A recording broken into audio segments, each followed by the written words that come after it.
بسم اللہ الرحمن الرحیم۔ السلام علیکم ناظرین، آپ دیکھ رہے ہیں نیوز ٹوڈے اور میں ہوں افتخار۔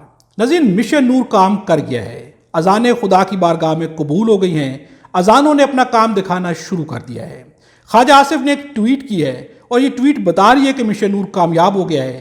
جو کچھ بھی یہ لوگ کر بیٹھے ہیں، جو کچھ بھی یہ لوگ کر رہے ہیں، اب اس کے اوپر پچھتاوا شروع ہو چکا ہے، لیکن وقت ہاتھ سے گزر چکا ہے۔ اسحاق ڈار نے بھی کچھ بیانات دیے ہیں اور یہ بہت امپورٹنٹ ہے۔ اسحاق ڈار کے کچھ پرانے بیانات بھی آپ کے سامنے رکھیں گے۔ اس وقت ہو کیا رہا ہے، آپ خود مانیں گے کہ مشن نور نے کام کیا ہے اور مشن نور جو ہے کامیاب ہو چکا ہے۔ ناظرین، ایک طرف مفادات کا کھیل جاری ہے تو دوسری جانب عوام کی کوئی حیثیت نہیں ہے۔ آپ اور میں بطور عوام ان کے سامنے کچھ بھی نہیں ہے۔ ہمارے اوپر دوبارہ سے پیٹرول بم گرا دیا گیا ہے، دوبارہ سے پیٹرول کی قیمت میں اضافہ کر دیا گیا ہے۔ یہ ساری ڈیٹیلز آپ کے سامنے رکھیں گے، ویڈیو مکمل دیکھیے گا۔ ناظرین، مشن نور، اس کے اوپر بات کی گئی، اس کے اوپر چیخے اور چلائے، اسے روکنے کے لیے بھرپور کوشش کی گئی، اس کے خلاف پروپیگنڈا کیا گیا، اسے قادیانیوں سے ملانے کی کوشش کی گئی۔ اس نظام نے ہر جگہ پہ خوف میں گر کے ایسے کام کیے کہ یہ نظام چھوٹا ہوتا گیا ہے، یہ نظام بڑا نہیں ہو سکا۔ مشن نور جس میں عام عوام تھی، عام عوام نے کیا ان کا کہنا تھا کہ ہم اذانیں دیں گے، خدا سے مدد مانگیں گے، ہمارے اوپر جو بھی ظالم حکمران بیٹھے ہوئے ہیں، جو مسلط ہیں، ہم خدا سے دعا کریں گے کہ ان سے ہماری جان چھڑائیں، ان سے ہمیں نجات دیں۔ اس بنیاد کے اوپر مشن نور میں اذانیں دی گئی، اس کو روکنے کے لیے بھرپور پروپیگنڈا کیا گیا۔ اپنے لوگ سامنے لائے گئے جنہوں نے ٹویٹر کے اوپر، سوشل میڈیا کے اوپر بھرپور تحریک چلائی، لیکن پاکستان تحریک انصاف کے نوجوان، پاکستان تحریک انصاف کے کارکنان، عام پبلک، ان سب نے مل کے اذان دی۔ اذان کے مناظر بھی دیکھنے والے تھے، ہم آپ کے ساتھ سب کچھ شیئر کر چکے ہیں۔ اس اذان نے اپنا کام شروع کر دیا ہے۔ ناظرین، جب بھی آپ کوئی اچھا کام کرتے ہیں، جب بھی کوئی تحریک چلاتے ہیں اور اس تحریک کے پیچھے جو آپ کی نیت اور آپ کا ارادہ ہوتا ہے وہ خالص ہو، مخلص ہو، تو آپ کو ناکامی کبھی بھی نہیں ہوتی، آپ ہمیشہ کامیاب ہوتے ہیں۔ یہ کامیابی مشن نور نے حاصل کی ہے، اس سے کوئی بھی انکار نہیں کر سکتا۔ ناظرین، فلسطین کو ماننے کے لیے کیا کچھ نہیں کیا گیا۔ امریکہ نے ہمیشہ دباؤ ڈالا کہ فلسطین کو مانا جائے۔ یہ دباؤ آج کی بات نہیں ہے، پاکستان کی ہر حکومت کے اوپر یہ دباؤ ڈالا گیا، ہر اقتدار کی کرسی پہ بیٹھے ہوئے حکمران کے اوپر یہ دباؤ ڈالا گیا اور بار بار ڈالا گیا۔ عمران خان کے اوپر بھی دباؤ ڈالا گیا، عمران خان نے ماننے سے انکار کیا، اقتدار کی کرسی نیچے سے کھینچ لی گئی، اقتدار سے ان کو جانا پڑا، ہاتھ دھونے پڑے۔ آج بھی جیل کے اندر بیٹھے ہوئے ہیں، کوئی پتہ نہیں کب باہر آئیں گے۔ یہ نظام بہت لمبا دوڑنا چاہتا ہے، یہ نظام بہت لمبا چلنا چاہتا ہے۔ اب بھی امریکہ نے کیا کیا، تمام مسلم ممالک کے دورے کیے، وہاں پر مفادات کے کھیل کھیلے گئے، انہیں سبز باغات دکھائے گئے۔ اس کے بعد کیا کیا گیا؟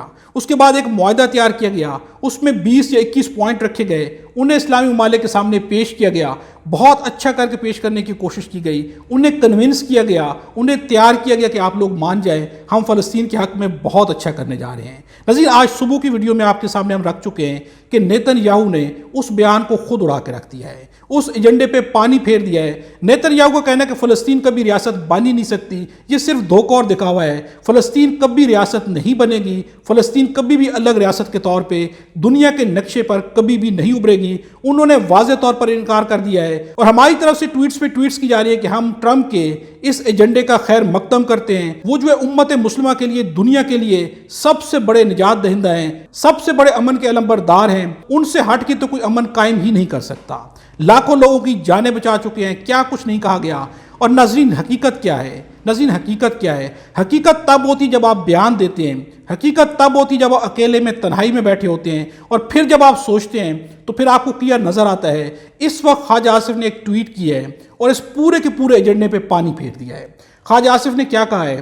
خواجہ آصف کا کہنا ہے کہ میں جہاں بھی گیا عرض وطن، تیری تذلیل کے داغوں کی جلن دل میں لیے، تیری حرمت کے چراغوں کی لگن دل میں لیے، تیری الفت تیری یادوں کی کسک ساتھ گئی، تیرے نارنج شگوفوں کی مہک ساتھ گئی، سارے اندیکھے رفیقوں کا جلو ساتھ رہا، کتنے ہاتھوں سے ہم آغوش میرا ہاتھ رہا، دور پردیس کی بے مہر گزرگاہوں میں، اجنبی شہر کی بے نام و نشاں راہوں میں، جس زمیں پر بھی کھلا میرے لہو کا پرچم، لہلہاتا ہے وہاں عرض فلسطین کا علم، تیرے اعداء نے کیا ایک فلسطین برباد، میرے زخموں نے کیے کتنے فلسطین آباد۔ یہ لکھنا ہے خواجہ آصف کا، یہ فلسطین کو برباد کر کے آ گئے، یہ فلسطین کو آباد کر کے آ گئے۔ ناظرین، یہ کسک کیوں اٹھ رہی ہے؟ آج انہیں کیوں لکھنا پڑ رہا ہے؟ ان کا پورا ٹویٹر اکاؤنٹ چیک کر لیا جائے، اس سے پہلے ایسے بیانات کب دیے گئے ہیں؟ ایک طرف آپ کے پیچھے، آپ کے بالکل پیچھے ایک ایسی شخصیت بیٹھی ہے کہ جس کے اوپر صرف الزام نہیں بلکہ اب تو ثابت ہو چکا ہے کہ وہ اسرائیل کی ایجنٹ ہیں، اور آپ نے ماننے سے انکار کر دیا۔ اس پرسنالٹی نے آپ کے منہ پہ تھپڑ بھی مارے اور بار بار مارے، اس نے پکچرز بھی شیئر کی۔ اس کا کہنا ہے کہ میرے ساتھ بیٹھ کے آپ نے چائے پی، میرے ساتھ بیٹھ کے آپ نے پلاننگ کی، میرے ساتھ گاڑی میں بیٹھ کے آپ ہوٹل تک گئے، اور اب آپ کہتے ہیں کہ آپ مجھے جانتے تک نہیں ہیں۔ یہاں تک کہ منسٹری فارن افیئر نے بھی انکار کر دیا کہ یہ شخصیت کون ہے، اور وہاں سے اقوام متحدہ نے کہہ دیا کہ ان کے کہنے پر ہی آئی ہیں یہاں پر، اور یہاں پر انکار پہ انکار کیے جاتے رہے۔ اور اب یہ لوگ جو ہے ٹویٹس کیا کر رہے ہیں؟ یہ فلسطین کے حق میں جذباتی پیغامات جاری کر رہے ہیں، اور بات صرف خواجہ آصف تک نہیں ہے، بات یہاں سے آگے بڑھ گئی ہے۔ چیخیں جو ہے بہت بلند ہو چکی ہیں، بلکہ چیخیں آسمان تک پہنچنا شروع ہو چکی ہیں۔ اسحاق ڈار نے واضح طور پر کہا ہے کہ امریکہ کا جو بھی ایجنڈا ہے ہم اس سے فلی طور پر ایگری نہیں کرتے۔ ہم نے امریکہ سے ڈیل کی ہے، امریکہ نے فلسطین سے ڈیل کی ہے، ہم نے ڈائریکٹ فلسطین سے ڈیل نہیں کی۔ ناظرین، ڈیل کسی سے بھی کریں، ہم پہلے بھی کہہ چکے ہیں، ڈیل جو ہوگی وہ ڈیل وہی رہے گی، چاہے وہ ڈائریکٹ کی جائے چاہے انڈائریکٹ کی جائے۔ نیت وہی ہے کہ آپ جو عمل کر رہے ہیں کر کیوں رہے ہیں۔ ناظرین، اس وقت جو یہ لوگ بالکل بری طرح سے بے نقاب ہو کے سامنے آ چکے ہیں، خلش ان کے دل میں جاگ چکی ہے۔ اسحاق ڈار کا ایک پرانا بیان بھی آپ کے سامنے رکھیں گے، لیکن جو کچھ بھی خواجہ آصف نے کہا ہے اس کے اوپر عمران ریاض خان کا ایک جملہ ہے جو کہ سارے کے سارے بیان کو، جو کہ خواجہ آصف نے یہ ٹویٹ کیا ہے، اس کا ملیہ میٹ کر دیتا ہے۔ عمران ریاض خان نے لکھا ہے کہ خواجہ صاحب آپ کا نقاب اتر چکا ہے، یہ چورن اب نہیں بکتا، اب صرف انتظار کیجئے، اب دیکھنا یہ کہ آپ کے ساتھ عوام کیا کرتی ہے، اب دیکھنا یہ کہ آپ کے ساتھ تاریخ کیا کرتی ہے، اب دیکھنا یہ کہ آپ نے جو بھی کیا ہے۔ وہ مشن نور کی اذان جس کے خوف میں آپ مبتلا ہو گئے تھے، وہ مشن نور کی اذانیں جو کہ عوام نے آپ ہی جیسے حکمرانوں کے خلاف بلند کی تھی، ان اذانوں کا اثر کہاں تک جاتا ہے اور آپ کے ساتھ کیا ہوتا ہے، یقیناً اب آپ کو انتظار کرنا چاہیے اور اس کا رزلٹ دیکھنا چاہیے۔ ناظرین، اسحاق ڈار کا ایک پرانا بیان آپ کے سامنے رکھتے ہیں۔ اسحاق ڈار اس وقت فلسطین کے حق میں کیا کہا کرتے تھے جب اقتدار کی کرسی پر نہیں تھے۔ اس وقت کا بیان ہے کہ فلسطینی عوام پر ظلم کے پہاڑ توڑنے کا سلسلہ جاری۔ مسلم حکمران اگر اب بھی اس بربریت کے خلاف اٹھ کھڑے نہ ہوئے تو روز معاشر اللہ تعالیٰ کو نہ منہ دکھانے کے قابل ہوں گے اور نہ ہی تاریخ کبھی معاف کرے گی۔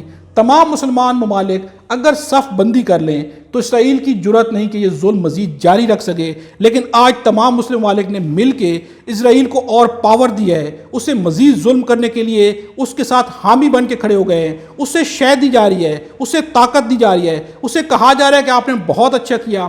ناظرین، نیتن یاہو کا اپنا بیان ہے کہ جو مقاصد میں پورے کرنا چاہتا تھا، اس ایجنڈے سے میرے وہ سارے کے سارے مقاصد خود ہی پورے ہو گئے ہیں۔ ناظرین، اس بیان کے بعد بھی کیا ہمیں حمایت کرنی چاہیے؟ کیا ہمیں کہنا چاہیے کہ ڈونلڈ ٹرمپ جو ہے وہ مین آف دا پیس ہے؟ ناظرین، کون سا پیس؟ کہاں پر پیس ہے؟ سب سے بڑی ظلم اور بربریت یہ ایجنڈا خود ہے۔ ناظرین، اس ویڈیو کے بارے کمنٹس میں اپنی رائے کا اظہار ضرور کیجیے گا۔